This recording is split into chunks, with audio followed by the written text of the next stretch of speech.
귀한 찬양 감사합니다. 부활하신 예수님께서 믿음의 여인들에게 물으셨죠. 평안하냐? 이 여인들 굉장히 당황했습니다. 편안할 수가 없었습니다. 이유는 딱 하나입니다. 그들이 기대했던 상황이 아니었기 때문이었습니다. 여러분, 우리가 이 땅에 살아가는 동안 만나는 갈등의 원인이 뭡니까? 내가 기대하지 않았던 상황이 발생하게 되어졌을 때 이게 뭐야? 어떻게 하지?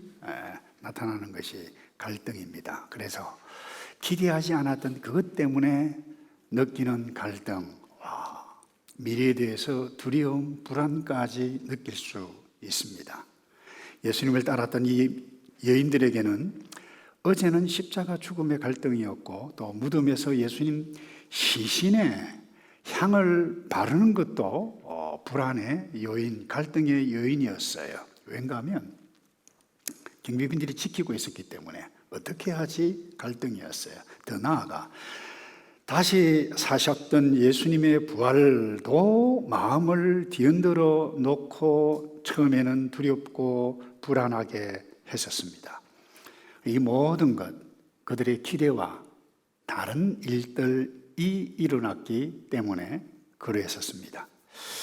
여러분, 우리 지난주 말씀을 나눴습니다만 예수님의 십자가 죽음이 인간 갈등의 근본적인 원인, 그 죄를 제거해 가는 것이었다라고 하면 이 부활은 이 땅의 모든 갈등을 뛰어넘어 새로운 소망을 주는 엄청난 사건이었습니다. 그러나 이 모든 것이 1세기에 믿는 믿음의 사람들이거나 오늘 우리에게도 우리의 기대를 뛰어넘는 일이기 때문에 때로는 신앙의 문제에 있어서도 갈등이 나타날 수 있습니다. 그러나 이 십자가 죽음의 사건의 의미를 알았던 어제의 사람들, 오늘의 사람, 갈등을 뛰어넘었듯이 부활 역시 마찬가지입니다. 모든 갈등을 풀게 합니다. 그래서 오늘 예수님의 이 부활 사건을 통해서 어떻게 오늘 저와 여러분이 겪고 있는 이 갈등을 뛰어넘어 평강을 누릴 수 있는가, 그 지혜 잠깐 나누어 가기 원하는데, 여러분, 오늘 이 사절에 보면 이런 말씀이 있죠. 경비병들이 천사를 보고 두려워 떨면서 마치 죽은 사람처럼 됐습니다. 왜 이렇게 됐죠? 전혀 기대하지 않았기 때문에. 자, 다시 말해서 예수님의 무덤으로 달려간 여인들 뿐만 아니라 무덤을 지키고 있었던 이 경비병들 모두 두려움과 불안에 사로잡혀 있었음을 성경은 묘사해 가고 있습니다. 무덤을 지켰던 경비병들은 당연합니다. 시신이 없어졌으니까 얼마나 놀랐겠어요. 그런데 이 막달라 마리아와 이 마리아, 믿음의 이 여인들이 불안해하고 두려워하는 것은 우리가 조금 다른 차원이 여기에 있다라고 하는 것을 생각해 볼 필요가 있습니다. 왠가 하면 예수님께서 십자가 죽임을 당하시기 전에 이미 내가 사흘 만에 다시 살아날 것이다 말씀하셨기 때문입니다. 이 마태복음 17장 23절에 그들이 인자를 죽일 것이다. 인자는 예수님을 두고 이야기합니다. 그러나 인자는 3일 만에 살아날 것이다. 그런데 제자들은 큰 슬픔에 빠졌다. 이렇게 기록해 가고 있어요. 다시 살아날 것이다. 미리 일러 두셨습니다마는 이 말씀을 마음에 담고 있었던 사람 없어서 죽으면 안 되는데, 고난받으면 안 되는데, 이런 정도하고 지나쳐 버렸습니다. 그래서 예수님께서 중요한 시점에 몇 번씩 또 말씀하셨는데 마태복음 20장 19절입니다. 그들이 인자를 이방 사람들에게 넘겨주면 그들이 인자를 조롱하고 채찍으로 때리고 십자가에 못 박을 것이다. 미리 말씀하셨습니다. 그 다음에 그러나 인자는 3일째 되는 날 다시 살아날 것이다. 분명히 말씀하셨습니다. 그런데 이 여인들이 두려워하고 불안했던 이유는 이미 말씀하셨던 것을 믿지 않았기 때문이다라고 하는 것을 자연스럽게 깨달아보고 전혀 기대하지 않았어요. 사실 우리의 삶을 살아가다 보면 모든 것이 우리에게 갈등의 요인이 된다, 그렇게 말씀을 나누었는데, 먹는 음식도 마찬가지입니다. 옷도 마찬가지입니다. 신앙생활, 예수 믿는 것도, 건강도, 미래도, 모든 것이 갈등의 원인이 될 수 있습니다. 특별히 예수 믿는 사람으로서도 마찬가지입니다. 그래서 예수님은 이것을 아셨기 때문에 미리 예방접종을 하셨던 말씀이 있어요. 그것을 약속이라고 그래요. 불안해하고 두려워해 할 수밖에 없었던 제자들의 상황을 아셨기 때문에 요한복음 16장 33절에 이렇게 말씀하셨어요. 내가 너희에게 이것을 말하는 것은 너희가 내 안에서 평안을 누리게 하려는 것이다. 너희가 이 세상에서는 고난을 당할 것이다. 그러나 담대하라. 내가 세상을 이미 이겼다. 자, 세상에서 믿음을 갖고 살아가는 사람은 수많은 환난을 당하고, 아니 제자들, 아니 우리도 마찬가지입니다. 당하지만 세상을 이기신 예수님, 그분과 함께하면 반드시 이길 수 있다. 그분을 쳐다보면 평강을 잃어버리지 아니하고 그 어떤 갈등을 만나더라도 평강을 유지해 갈 수 있음을 우리에게 이미 약속해 주셨습니다. 그래서 2022년 이 부활절 이 아침에 꼭 저와 여러분이 붙잡아야 할 것이, 저는 이것이 의아한다고 확신하는데, 그 어떤 갈등이 현재 앞으로 온다 할지라도 그 갈등을 만나고 불안을 만나고 초조함을 느끼게 될 그때에 미리 말씀하셨던, 아니 예수님의 이 약속의 말씀을 꼭 붙잡고, 그래서 이 사도 바울을 통해서도 더 구체적으로 말씀해 주셨어요. 빌립보 성도들에게 아무것도 염려하지 말라. 아무것도 염려하지 말라. 오직 모든 일에 기도와 간구로 그 문제, 그 갈등을 기도하는데 그것도 감사함으로 아뢰라. 그리하면 모든 지각에 뛰어난 하나님의 평강이 너희 마음과 생각을 지키실 것이다 약속해 주셨습니다. 예언입니다. 미리 주신 약속의 말씀이에요. 갈등의 위기를 만나고 어떤 두려운 상황을 만나게 되어지면 큰일 났다, 이 일 어쩌지, 누구나 다 이런 반응을 할 수 있습니다. 그러나 적어도 예수님께서 미리 말씀해 주셨어요. 네가 환난을 만날 것이다. 그러나 담대하라. 내가 세상을 이겼다 뿐만 아닙니다. 아무것도 염려하지 말라. 염려할 수밖에 없어요. 그러나 그 수준이면 머물려고 처음에는 염려한다 할지라도 이 말씀, 약속하신, 말씀하신 이 약속의 말씀을 바라볼 때에 세상을 이기신 그분이 저와 여러분에게 평강을 내놓한다. 위로해 주시고 살아계신, 부활하셔서 살아계시고 우리의 이 예배를 받고 계시는 그 주님께서 여러분을 평강 가운데로 인도해 주실 줄로 믿습니다. 그래서 그 어떤 갈등, 어려움, 불안, 미래, 건강, 이 모든 어려움을 만날지라도 구체적인 상황 가운데서 내가 두려워하지 않겠습니다. 감사함으로 기도하겠습니다. 약속의 말씀을 붙잡겠습니다. 이게 성도예요. 이게 교회입니다. 그때 그 어떤 갈등도 뛰어넘어갈 수 있는 지혜를 얻게 되는 줄 믿는데, 두 번째로 기대 이상의 말을 하면서 살아가야 할 사람들이라고 하는 것을 오늘 이 부활의 사건 기록의 이 말씀을 통해서 깨달아 볼 수 있습니다. 6절에 이런 말씀이 있죠. 예수께서는 여기 계시지 않고 말씀하신 대로 살아나셨다. 여기 와서 예수께서 누워 계셨던 자리를 보라. 이 말을 이 여인들이 기대했을까요? 생각하지 않았습니다. 기대할 수 없었습니다. 기대했던 말이 아닙니다. 기대 이상의 말을 들었어요. 처음에는 놀랐습니다만은 정신 차리고 곰곰이 보니까 맞아. 그리고는 기뻐하는 현실로 바뀌었음을 기자가 기록을 내가고 있습니다. 힘이 났습니다. 그런데 이뿐만 아닙니다. 7절에 보면 한 단계 더 다가가는 기대 이상의 말씀을 하시는데 7절입니다. 그리고 빨리 가서 그분의 제자들에게 예수께서 죽은 사람들 가운데서 살아나셨고 너희보다 먼저 갈릴리로 가시니 그곳에서 너희가 예수를 보게 될 것이다 라고 말하라는 거예요. 누구에게? 이 여인들에게. 이 부활한 이 사실도 엄청난 사실인데 그걸 다시 다른 사람들에게 말하라. 그야말로 꿈에도 생각하지 않았던 말을, 명령을 이들이 들었던 것입니다. 그리고 이것이 내가 너희에게 전하는 말이다 그랬습니다. 여러분, 예수님은 항상 믿는 자, 아니 자기를 따르는 자에게 기대 이상의 말씀을 하시는 분입니다.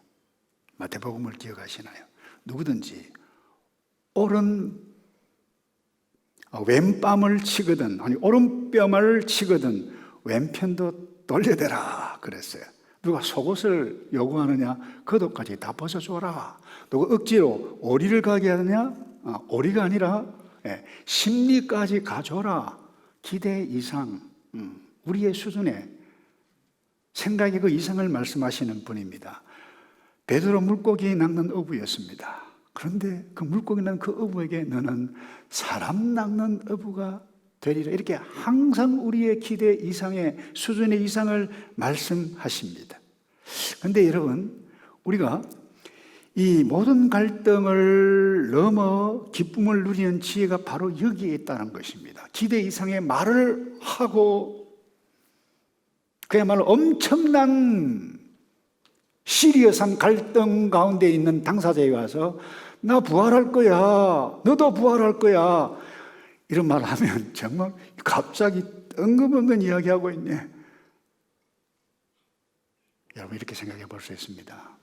심각한 갈등 가운데 있는데 내가 잘못 생각했다, 내가 잘못됐다, 우리 함께 잘 지내자, 전혀 기대하지 않았던 이 말을 할 수 있는 사람은 부활을 알고 부활할 것을 믿는 성도만이 할 수 있는, 다른 사람이 전혀 기대하지 않았던 기대 이상의 말을 할 수 있는 사람이 그리스도인 교회요 성도라고 하는 것. 내가 잘못했다, 이 말하는 것 쉽나요? 하나님과 나 사이의 장벽, 갈등의 장벽이 무너져 없어진 것을 확신하는 사람은 다른 사람이 기대할 수 없는 말을 할 수 있는 존재들, 이 존귀한 존재, 그게 성도라고 하는 거예요. 하나님의 백성이에요. 그게 오늘 세례받은 여러분들이라고 하는 것을 놓쳐서는 안 될 것입니다. 천국 문지기 이야기, 유머 같은 이야기입니다. 어떤 분이 죽었어요. 천국에 천국 문 앞에 도달했는데 베드로가 있었어요. 근데 베드로가 요거를 합니다. 사랑, 이걸 love, 스펠을 나누냐? 네, 뭐니? L-O-V-E, 통과. 근데 베드로가 아까 잠깐만 내 대신 여기 좀 있어라, 내가 좀 어디 갔다 올게. 근데 이분이 딱 지키고 있는데 저 멀리 산 사람이 와요. 심각한 갈등 때문에 함께 살 수 없어서 헤어졌던 전 남편이 오는 거예요. 뭐라고 물은 줄 아십니까? 국화 스펠을 아느냐? 국화는 크리센트먼. 외국 사람도 정확하게 스펠을 말하기 어려울 겁니다. 저런 복잡한 스펠을 이야기입니다. 여러분, 십자가의 의미를 알고 우리 모두가 부활할 것을 믿는 이 부활의 영성을 지니고 있는 사람은 그렇게 할 수가 없다는 것입니다.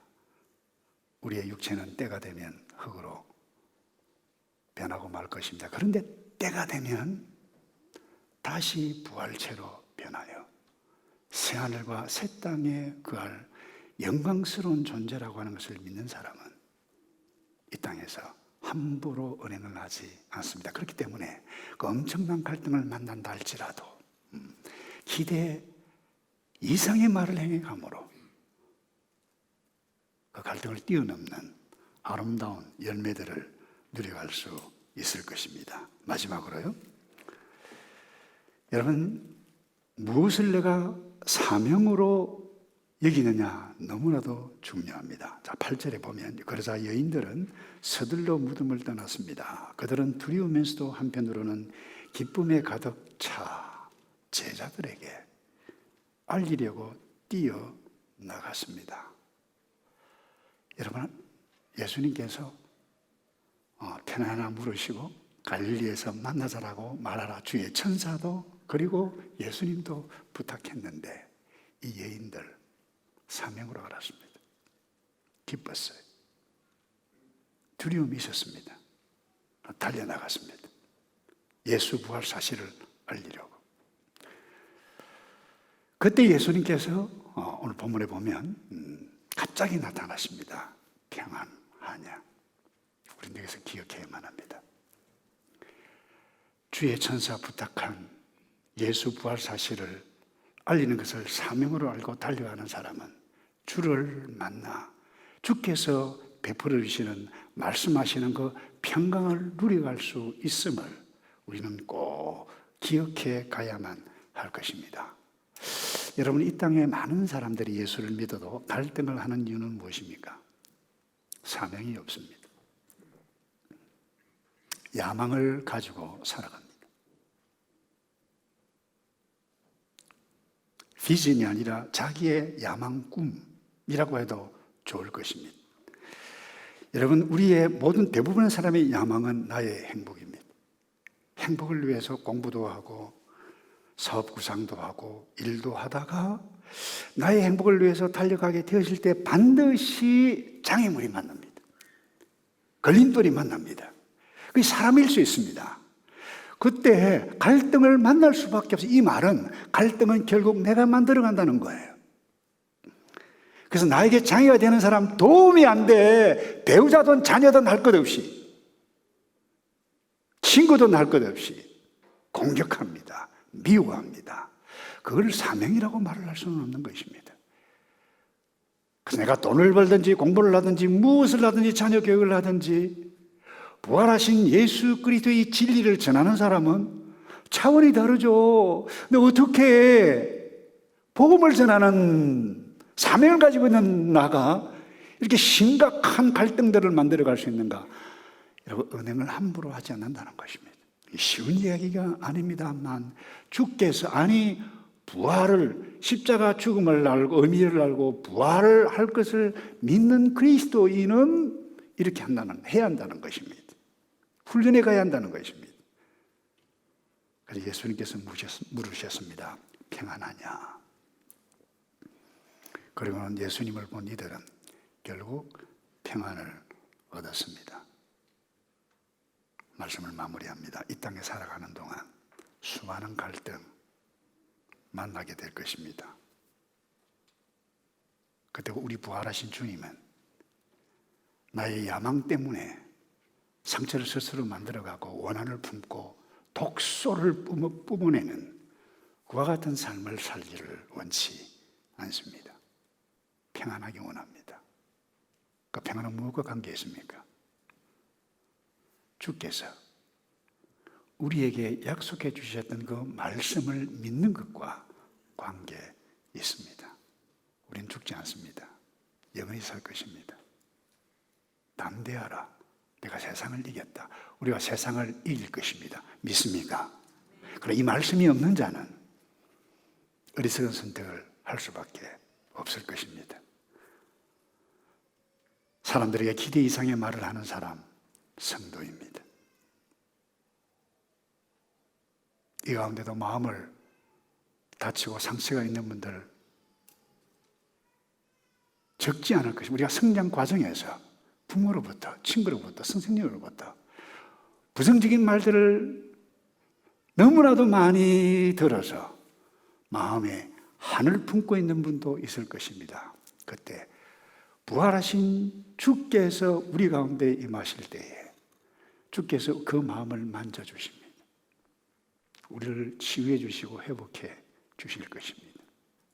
이 평강을 남은 생에 누려가는 복을 선택하는 믿음의 사람으로 살아가기를 축복합니다. 기도하겠습니다. 아버지, 연약한 저희들에게 복음을, 믿음을, 부활을 주셔서 하나님의 백성으로 살게 해주심을 감사합니다. 여전히 부족합니다. 아버지, 우리의 마음을 만져주시고 주께서 주신 약속의 말씀을 꼭 기억하여 확신함으로 그 어떤 갈등, 위기, 환난까지라도 넉넉하게 주님과 이길 수 있도록 도와주시옵소서. 예수 그리스도의 이름으로 기도합나이다. 아멘. 우리 주신 말씀 생각하면서 우리 다 같이 일어나셔서 우리 찬송을 할까요?